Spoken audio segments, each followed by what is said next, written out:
بسم اللہ الرحمن الرحیم. In the name of Allah, the Beneficent, the Merciful.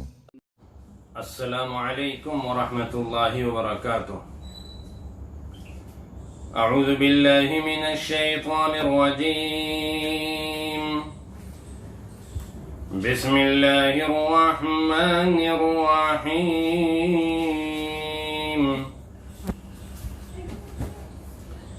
ترجی من تشاء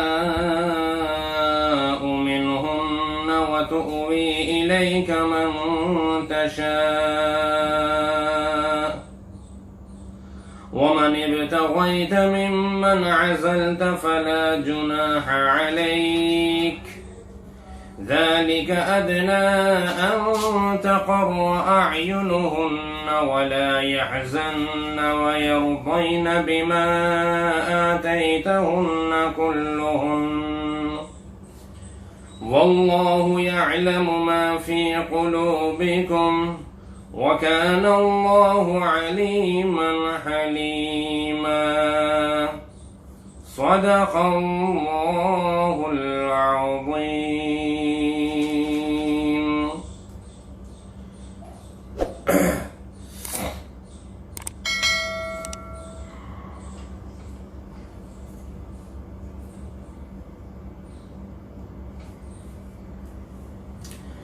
یہ سورہ احزاب کی آیت نمبر 51 تلاوت کی گئی ہے. اس سے پہلے آیت نمبر 50 میں آپ صلی اللہ علیہ وسلم کی چند خصوصیات کا ذکر ہوا. مثلا 4 سے زیادہ بیویاں اللہ تبارک و تعالی نے صرف آپ کے لیے حلال کی. آپ کی باندیوں کا بھی وہی حکم ہے جو آپ کی بیویوں کا ہے، یعنی جس طرح آپ کی وفات کے بعد آپ کی بیویوں سے نکاح نہیں ہو سکتا تو باندیاں بھی کوئی اور استعمال نہیں کر سکتا. یہ آپ کی خصوصیت ہے.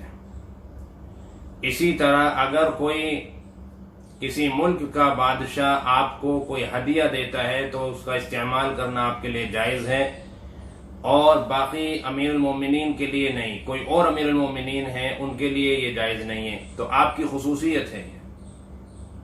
جیسے کہ شاہ روم نے، مقوقس نے حضرت ماریہ قبطیہ رضی اللہ عنہا کو بطور ہدیہ آپ کی خدمت میں پیش کیا، تو یہ آپ کے لیے اللہ پاک نے حلال کیا کہ آپ انہیں اپنی باندی بنا کے رکھیں، اپنے استعمال میں لائیں.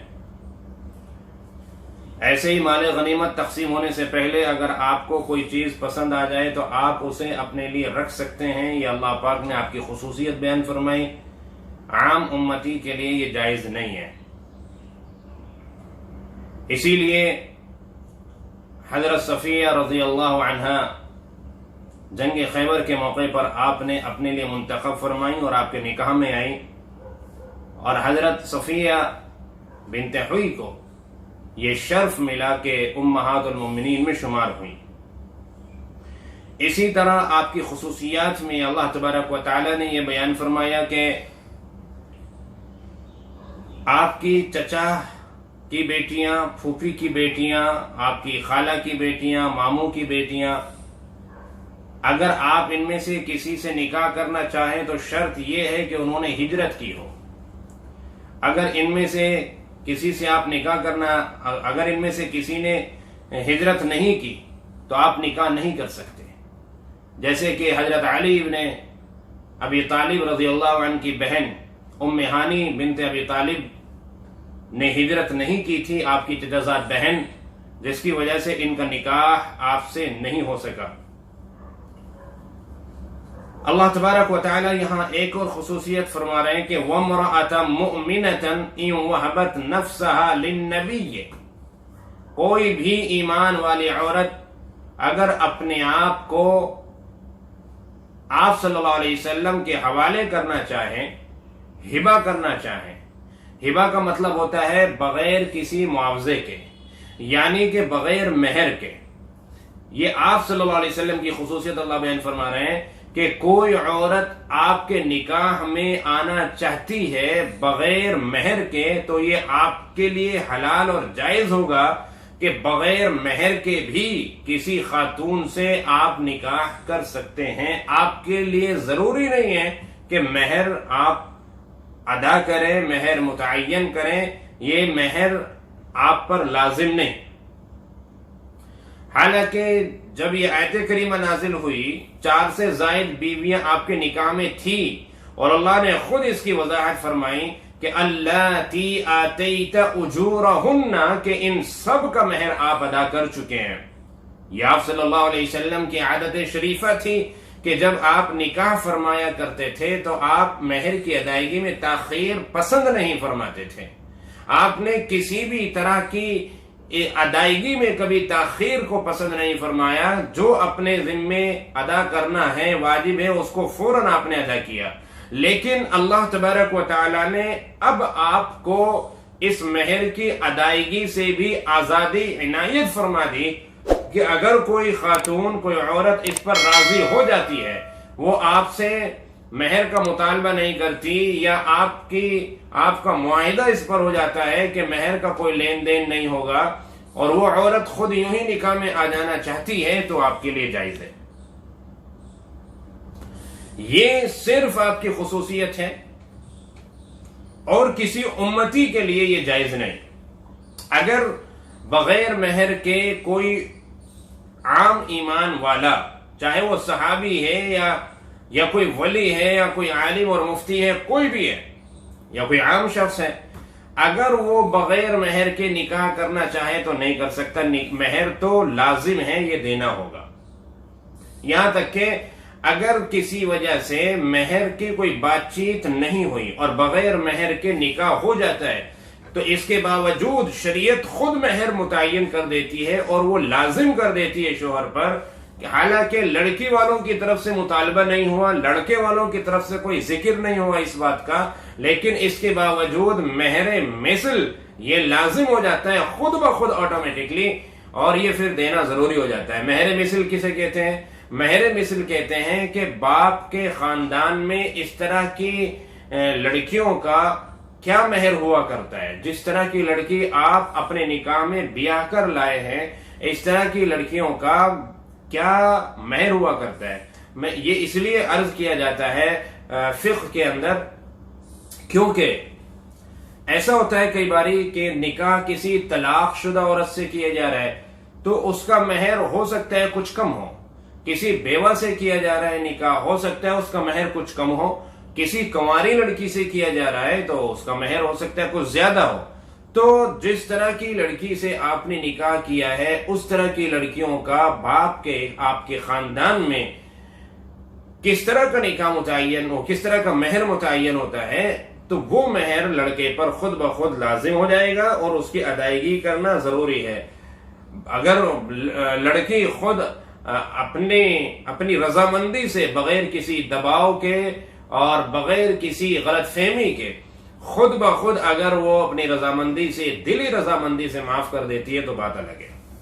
تو یہاں پر یہ آپ صلی اللہ علیہ وسلم کی ایک اور خصوصیت بیان فرمائی گئی کہ کوئی بھی خاتون اگر بغیر مہر کے آپ کے نکاح میں آنا چاہتی ہے تو آپ کے لیے جائز ہے، بشرطے کہ آپ بھی اگر نکاح کرنا چاہتے ہو۔ یوں ہی کوئی بھی عورت آئے اور اپنے آپ کو آپ کے حوالے کرنا چاہے اور آپ اسے اپنے نکاح میں نہ لینا چاہیں، تو اس طرح کسی عورت کے اپنے آپ کو آپ کے حوالے کر دینے سے وہ آپ کے نکاح میں نہیں آئے گی جب تک آپ اس کو اجازت نہیں دیں گے اور جب تک آپ کی رضامندی نہیں ہوگی۔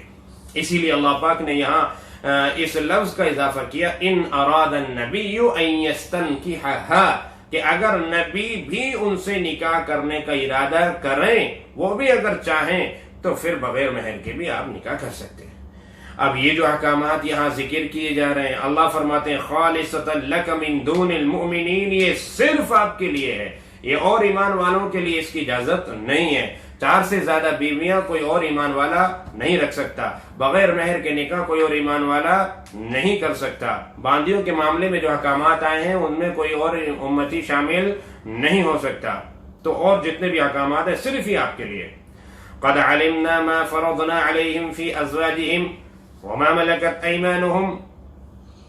اللہ فرما رہے ہیں کہ ہم نے عام ایمان والوں کی بیویوں کے بارے میں، ان کی باندیوں کے بارے میں جو احکامات نازل کیے ہیں، جو ہم نے جس چیز کا ہم نے ان کو پابند بنایا ہے، جو بھی احکامات ہیں، ہمیں ان کے بارے میں، ان کی حکمتوں کے بارے میں، ان کی مصلحتوں کے بارے میں اچھی طرح سے معلوم ہے. یعنی جس طرح ہم نے آپ کو یہ اختیارات دیے اور اس میں ہماری بہت ساری مصلحتیں ہیں، بہت ساری حکمتیں ہیں، ایسے ہی امت کو جو کچھ اختیارات دیے گئے ہیں اس میں بھی ہماری بہت ساری حکمتیں اور مصلحتیں ہیں.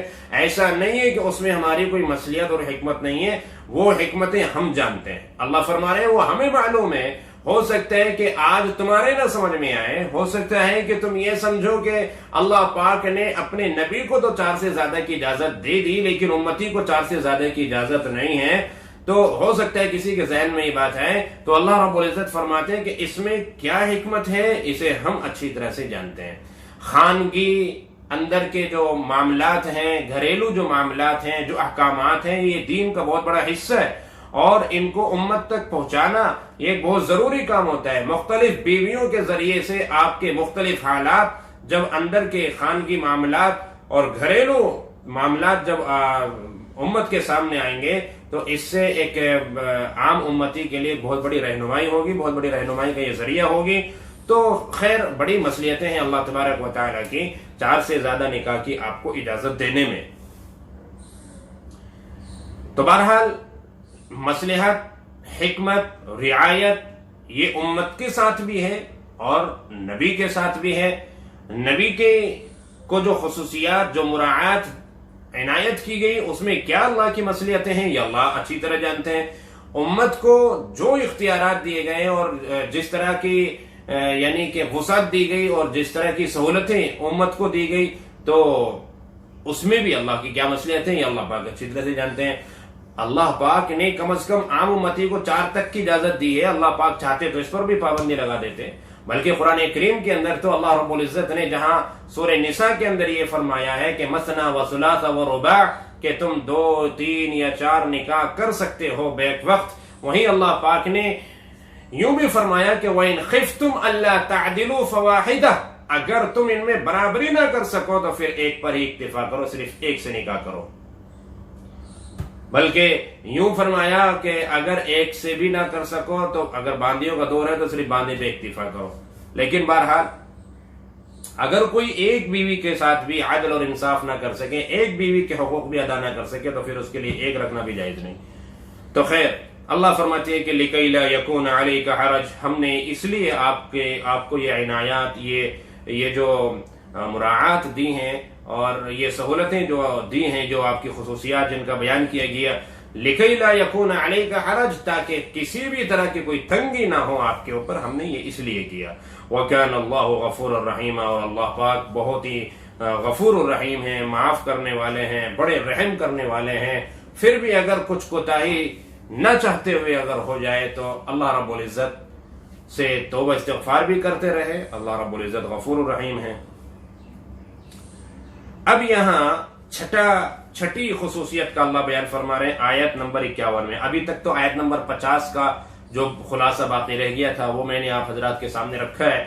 آیت نمبر 51 کے اندر یہ جو چھٹی خصوصیت ہے آپ صلی اللہ علیہ وسلم کی، اللہ رب العزت اس کا ذکر فرماتے ہیں.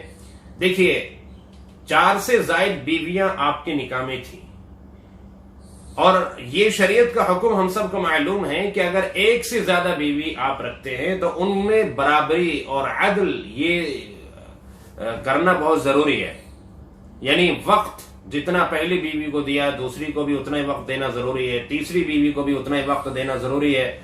اور اس جو سہولتیں آپ پہلی بیوی کو دے رہے ہیں دوسری کو بھی وہی دینی ہوں گی، تیسری کو بھی وہی دینی ہوں گی. ان کے رہنے کا، مکان کا، خرچے کا، کھانے پینے کا، لتے کپڑے کا اور جتنے بھی یہ اس طرح کے حقوق واجبہ ہیں، نان اور نفقہ، سکنا، تو اس میں سب میں برابری. آپ صلی اللہ علیہ وسلم بھی اپنی تمام ازواج مطہرات کے درمیان برابری فرمایا کرتے تھے.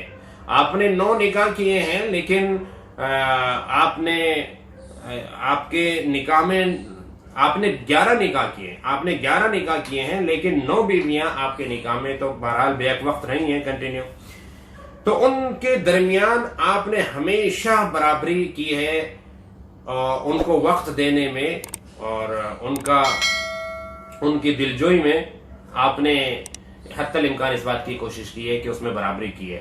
لیکن اللہ تبارک و تعالی نے یہاں پر ایک اختیار اور دیا ہے، وہ اختیار یہ ہے، اللہ فرماتے ہیں کہ اپنی ان بیویوں میں سے آپ جسے چاہیں مؤخر کر دیں۔ مؤخر کرنے کا مطلب ان کو تھوڑا سا اگنور اگر آپ کرنا چاہیں تو آپ اگنور کریں، وَتُؤْوِي إِلَيْكَ مَن تَشَاءُ، اور ان میں سے جن کو آپ اپنے قریب رکھنا چاہیں اپنے قریب رکھیں۔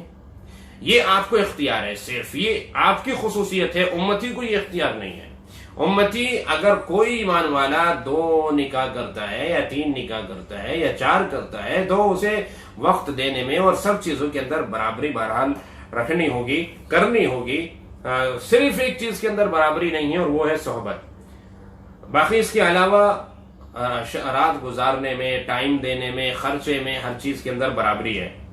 تو اللہ رب العزت فرماتے ہیں کہ آپ اپنی بیویوں میں سے جس کو چاہے اپنے زیادہ قریب رکھیں اور جس کو چاہے سائڈ کر دیں، یعنی طلاق تو نہیں دیں، آپ طلاق تو نہیں دے رہے ہیں، آپ اپنے نکاح میں رکھنا چاہ رہے ہیں، لیکن نکاح میں رہنے کے باوجود آپ اگر انہیں تھوڑا سائڈ کرنا چاہتے ہیں کہ بھائی آپ یہ چاہتے ہیں کہ روزانہ ان کے یہاں آپ نہ جائیں، آپ کبھی کبھی چلے گئے مہینے 2 مہینے میں، اور وہ آپ کے نکاح میں ہے کنٹینیو، آپ کو اختیار ہے، آپ ایسا کرنا چاہیں تو آپ ایسا بھی کر سکتے ہیں۔ آپ صلی اللہ علیہ وسلم، حالانکہ مفسرین نے لکھا ہے، روایتوں میں آتا ہے کہ اس کے باوجود یہاں اللہ نے اختیار دے دیا، لیکن اس کے باوجود مفسرین نے لکھا ہے کہ آپ نے پھر بھی ہمیشہ باری میں جو آپ نے اپنی بیویوں کی باریاں متعین کر رکھی تھی، مقرر کر رکھی تھی، ان میں ہمیشہ پھر بھی آپ نے برابری کی ہے۔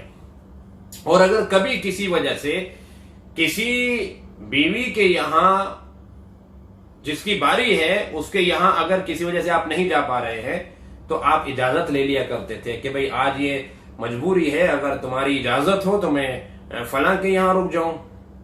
وہاں سے اجازت مل جاتی تھی تب آپ رکا کرتے تھے۔ ہمیشہ آپ نے اس یعنی حسن سلوک اور اچھے اخلاق کا مظاہرہ کیا ہے، یعنی اپنے اتنے اچھے اخلاق پیش کیے ہیں آپ صلی اللہ علیہ وسلم نے۔ حالانکہ یہاں آپ کے اوپر لازم نہیں ہے کہ آپ ضرور بے ضرور جس کی باری ہے اس کے یہاں جائیں، چونکہ اللہ نے اختیار دے دیا کہ آپ کے اوپر لازم نہیں ہے کہ آپ اپنے جس کی باری ہے اس کے یہاں جائیں، آپ اگنور بھی کر سکتے ہیں، کوئی گناہ نہیں ہوگا۔ 9 بیویاں ہیں، 9 میں سے آپ اگر صرف 2 یا 3 کے یہاں جا رہے ہیں اور باقی کے یہاں جا ہی نہیں رہے تو بھی آپ کے اوپر کوئی گناہ نہیں ہے، یا یہ اختیار مکمل اختیار دے دیا گیا۔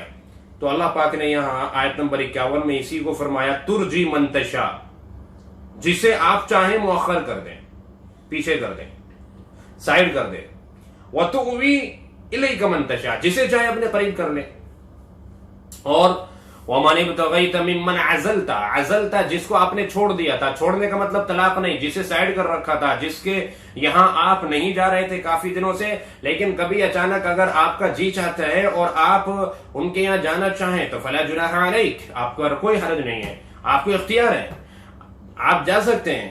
جن کو آپ نے سائڈ کیا ہوا ہے، مؤخر کیا ہوا ہے، اگر آپ ان کے یہاں جانا بھی چاہیں بعد میں تو جا سکتے، اس میں کوئی حرج کی بات نہیں۔